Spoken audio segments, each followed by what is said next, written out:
What's up, BuzzNet? Welcome back to In Reference to the podcast. I'm Amanda. And I'm Heather. Great. And the What's Up BuzzNet is for all you all-time low fans who used to watch Alex Gascar think he was cool. He still thinks he's cool. He does. He does have blonde hair right now, and I am A-okay with that. It's better than the other one's blonde hair. That is true. I don't even know what color his hair is now. Anyway, we're really big all-time low fans, so there will probably be a lot of references to straight to DVD in the future. And if any of you like straight to DVD too, you can send us hate mail at in reference to the podcast at gmail.com. His hair is also blonde. Is it? When did he dye it blonde? It's that weird whitish color. Oh, unless he hasn't used Instagram in a while. No, that was from November 15th. That was literally 9 days ago. Well, then it's still blonde. Oh, okay. So anyway. His dark-ass facial hair. Anyway, we didn't like straight to DVD 2. We watched it in a hotel room in Erie. Very excited to watch it. And left very disappointed. Anyway. It's Amanda's turn to tell a story today. Yeah, and so we're on to the true crime section. Ooh. And like we said at the end of the last episode, we're going to talk about BTK, which means bind, torture, and kill. Anyway, he is my favorite serial killer. I watched probably every single special on him growing up. Of course you did. Like, you know, when E would just do serial killer weekend, I would, like, throw parties when BTK's episode was on. Parties by herself. False. I had a friend in high school named Jess who, I almost said her last name. It's not her last name anymore because she's married. We used to watch it together. We used to lay blankets out on my living room floor and then lay there all day and watch serial killers. A party for two. Exactly. And my dad would go, y'all fucked up. Although he doesn't say y'all because he didn't live... Well, actually, he did live in Texas. But he doesn't retain the accent like you did. But he does... quite often repeat Spanish, so he learned in Texas, which is not nice words. That's not surprising. It's not. Okay, so I got my info from Murderpedia, shout out to y'all, and the New York Times. I don't know what article I just wrote, NYT, so it was probably somewhere on Google that I found it. It definitely was. Google is the best to find things. It is. I was very unprepared and did not do my research until last night. Because I didn't expect Heather to actually be prepared. Heather was very prepared. Yeah. So it's going to be short and quick and to the point. We are literally recording these episodes back to back right now. So... Again, Brody is sleeping. He was just snoring until we woke him up. And now he's sleeping again. Nope. There he is. It's because you almost touched his back paw. Oh. He has a thing about his feet being touched. Me too. Okay, so BTK's real name is Dennis Rader. He was born March 9th, 1945. He's the oldest of 4. Right after World War II. That's what did it. So yeah, he's the oldest of 4 boys. All boys. God bless those parents. He admits that as a child he killed animals. I saw somewhere that he hung a cat, I think. Or a dog, one of the two. But he tortured animals as a kid. Not okay. No. And then he was in the Air Force for 4 years and stationed in multiple places. I was way too lazy to write all those places down. Sorry. And then... This is also at, 10:30 last night. Yeah. And I did my research with Heather in the room, so she's heard some of this because I laughed about it. He then worked in the meat department. I would like to assume as a meat packer of a supermarket. Guess who also worked there? His mother, but she was the bookkeeper. He married his wife in 1971, and they had 2 children, a boy and a girl. He earned his bachelor's degree in Administration of Justice in 1979 from Wichita State University, which I'm sure he's probably in their notable alumni on Wikipedia. Shout out to that. That's my favorite section on Wikipedia. Not notable in a good way. Well, no. But Austin College, which is where I worked when I lived in Texas, the Waco guy, I think it was. Yeah. He is a notable alumni from there, and that's on their Wikipedia page. That's how I found out. Nice. Anyway, so I hope this is in semi-chronological order, let's say that. He worked for ATD for 14 years, which is where it is believed he figured out how to beat home security systems, which that's kind of scary because ADT is growing. Just think of how many serial killers probably work there. Yeah, I know. I don't want to think about that. As much as I love serial killers. At least you don't have it. That's true. I mean, I don't have it either, but... Great. You can just break into our houses. Okay. In 1991, he worked in the compliance department at Park City. And then I have a typo, so I don't know what that word's supposed to be. And he was in charge of animal control, housing problems, zoning, general permit enforcement, and a variety of nuisance cases. He probably was the one causing the nuisance.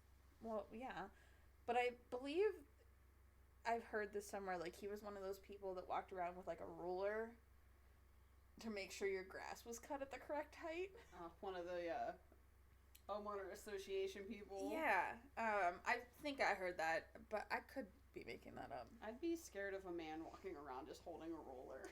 Yeah. That's creepy. Yeah. So before he graduated college, he killed quite a few people. Same. Oh. Well. Okay. Just kidding.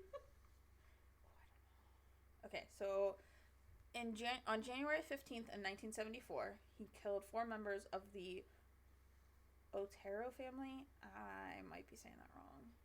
Otero? Otero? Sounds like a mob family. They're dead. That's mean. Were they part of the mob? But I don't know. There were 4. I don't know. Anyway, there were 4 of them. He broke into their house because he had seen Julie and the daughter Josephine, and he, I guess, had like sexual fantasies about them. When he walked in there, he didn't realize that the husband Joseph was alive. Sorry, I can hear your fan. Oh, whoops! Sorry, guys. So he had to immediately take control of the situation. So he put a he used a gun to like get a hold of it, and then tried to manually strangle Joseph, the dad, but that didn't work, so he had to use a cord. And then he also he basically strangled everyone. But the mom, I copied and pasted this part, and it says Julie, Joseph's wife. Not just the mom. Anyway. So is this before he started buying, torturing, and killing them? Because does he just strangle them? He doesn't, tie them up first? Or I don't remember it saying that they were tied up. Anyway. Okay, don't ask questions. I did this in a hurry last night while we watched Jeopardy.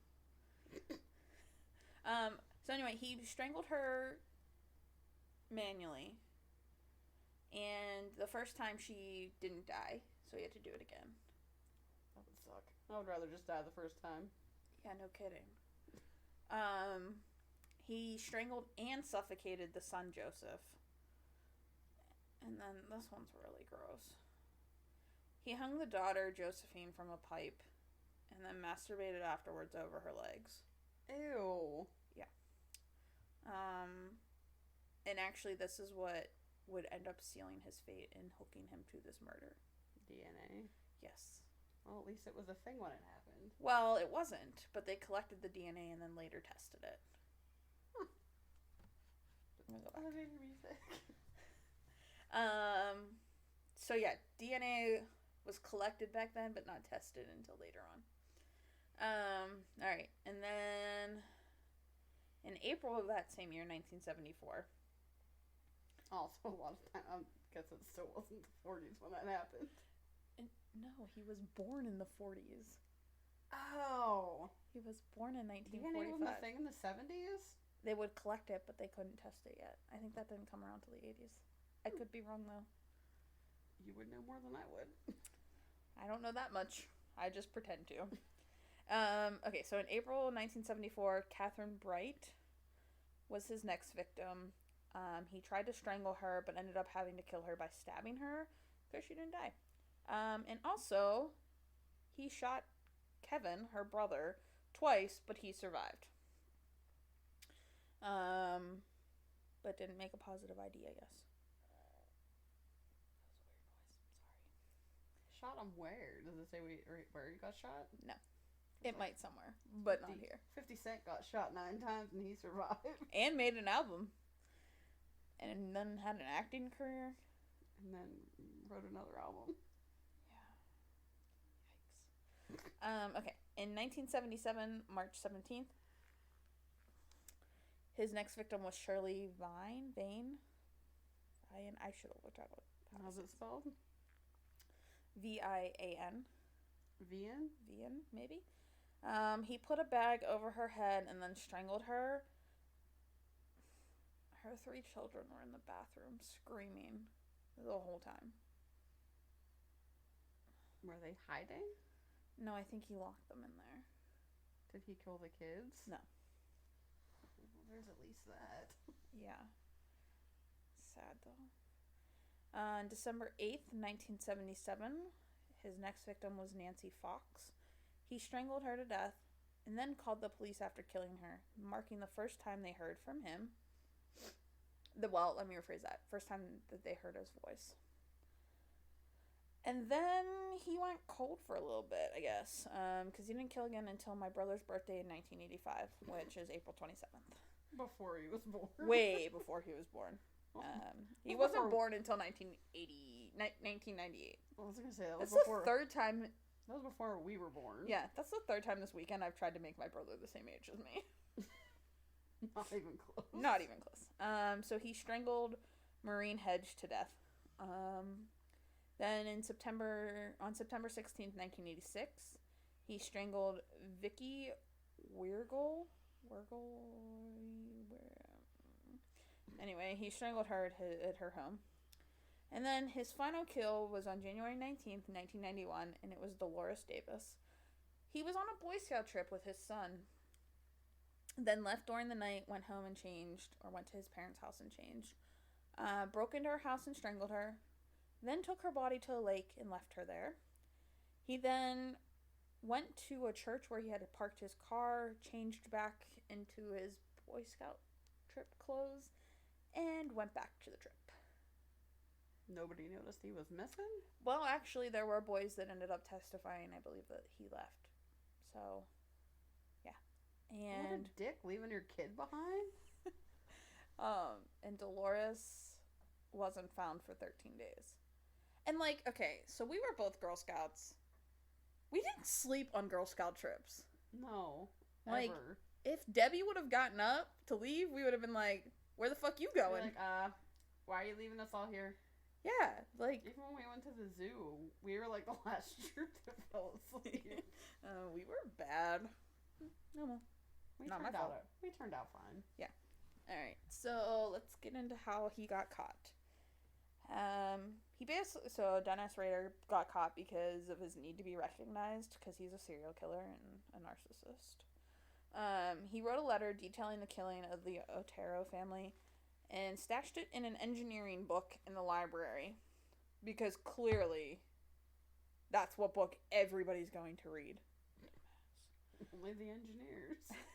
And then when it, like, I think, if I believe, none of this said this, but I believe I heard this somewhere, that, like, it wasn't found, so he called into the newspaper and reported where the letter could be found.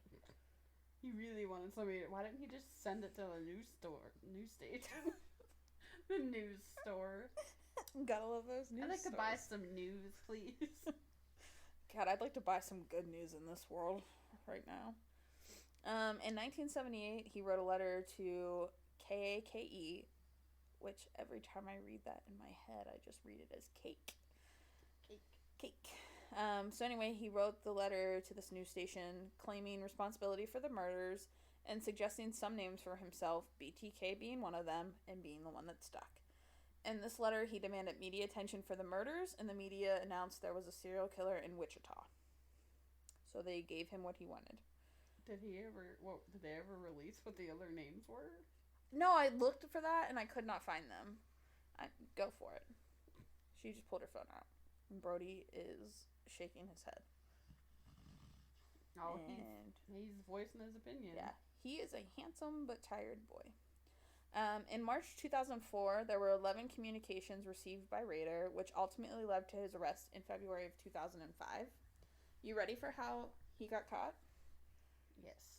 He sent a floppy disk to KAKE, and the police were able to trace the disk back to the church that he worked for, and there was a reference to the name Dennis for the last edit on the file. So, I hope there's no 5-year-olds that end up listening to this, but, like, floppy disks were being phased out.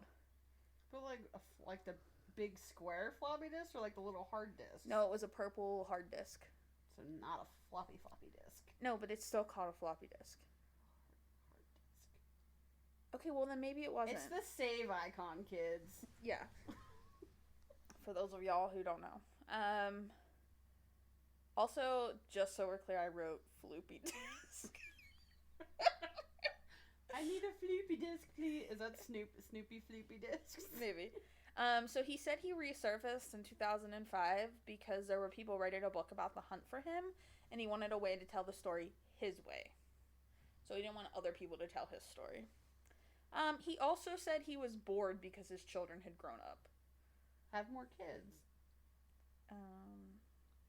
Also, didn't know what he looked like until now. He's a creepy looking man. I guess I don't think he's creepy looking. It's not the Hitler mustache. Which we learned was bigger than we remembered. That's what also, she said. didn't know that there was a Pittsburgh, Kansas. Yes, there is.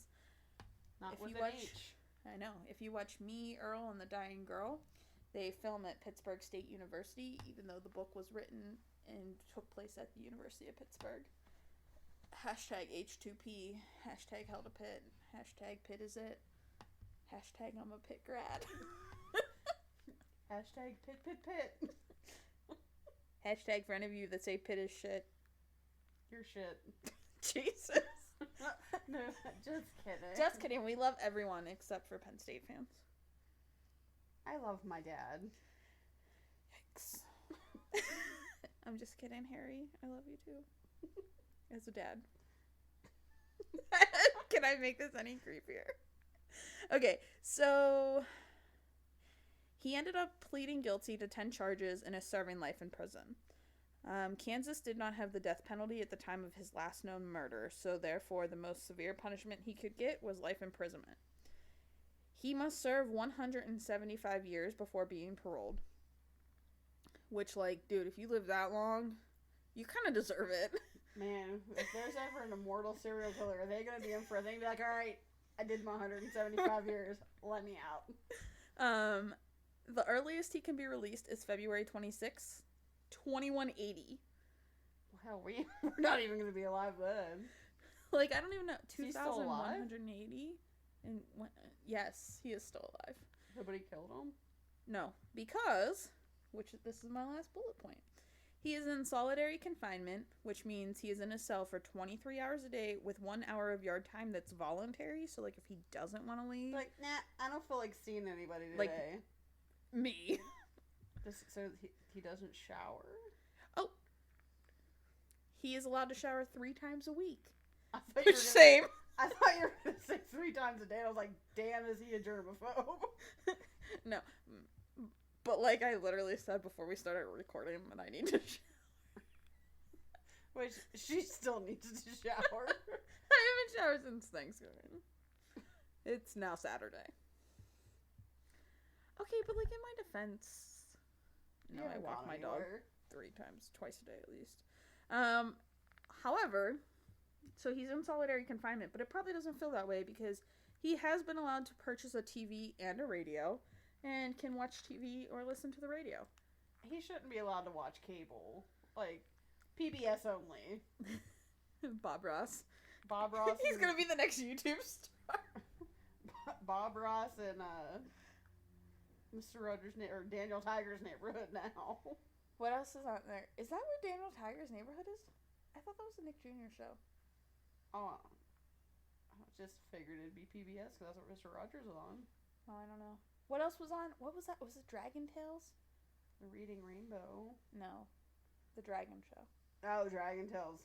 I fucking loved that shit. My cousins loved. I did not watch it. I mean, I also didn't have a 10-year-old younger brother that would want to watch it.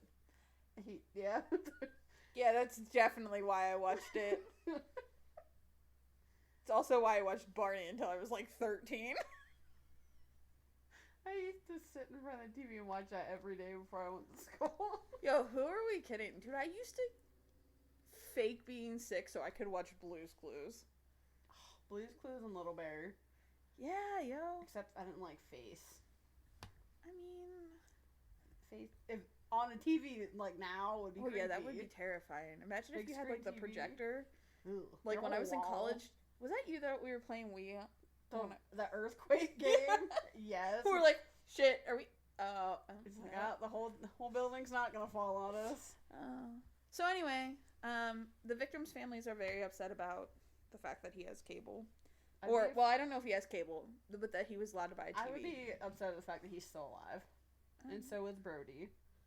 Well, don't be upset about that. He agrees that he's still alive is a horrible thing. Oh. Not Brody. My dog is suicidal. He's gonna be immortal. He's gonna live forever. Please don't be suicidal. You're supposed to stop that for me. He's listening. He's only had one infraction, I believe, since he's been in jail, and it was for mail, but I don't know. I didn't elaborate on that. And because it was 10:30 last night and I wanted to go to sleep because I'm old AF, I didn't look into it. But yeah, I think he was the first serial killer I learned about, which is why he's my quote-unquote favorite. I figured since you said he was your favorite, I thought he would at least be, like, semi-attractive. Oh, no. If you're looking for a semi-attractive serial killer, you need to look up Ted Bundy. Me. No. Jesus. But yeah, I wish E would bring back their serial killer weekends, because... Write him an email. I should. Oh. You know what? Might just have to do that. Add it to the list. Well, I got Oxygen and ID now. But you need to live. Yeah, but the channel. Okay. They both just did recently. And Netflix. Netflix has a whole crap of them. Yes. BTK's daughter did write a book. I haven't read it yet, but I'm dying to read it. No pun intended. You're dying, but hopefully somebody doesn't make you die to read it. Because it's like about the life of being a I guess daughter. That would screw you up for life. Yeah, I couldn't imagine. Like, and do you introduce yourself like?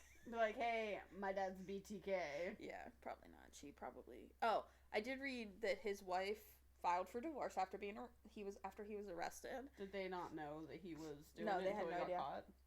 Yeah, they had no idea. And the judge, like, vacated the 30-day waiting period for divorce. I was like, hey, yep. So it was, like, immediate. You want to be done? You're done. Yeah, because they were afraid, like, for her mental health and everything. So. Well, at least she got that done real quick. Yeah. That'll probably be my life, but I won't have the chance to divorce the serial killer because he'll just kill me. But anyway, that's BTK. Questions, class? Email them to in reference to podcast@gmail.com. Please don't. I don't know that much. But you're more than welcome to send a correction. But in. really, please do. I'll answer the questions. Heather knows about BTK as much as I just told y'all, so I knew what it meant before. that's what Heather knew about That's BTK. What coming into this is what I knew. So yeah, find us on Instagram at in reference to podcast, or find Brody on Instagram because he's the cutest one of the three of us at Brody the Shepherd Mix. I'm a close second. That's a lie. We still don't have Twitter because it's been 20 minutes. Probably closer to 40 minutes because we did take a break. So we have not made a Twitter, and I'm still against making a Twitter. Slide into our DMs on Instagram and catch us next time when we might find Loch Ness next time. We might find Loch Ness next time. Wow. It's a mouthful. That was. All right. Ta-da!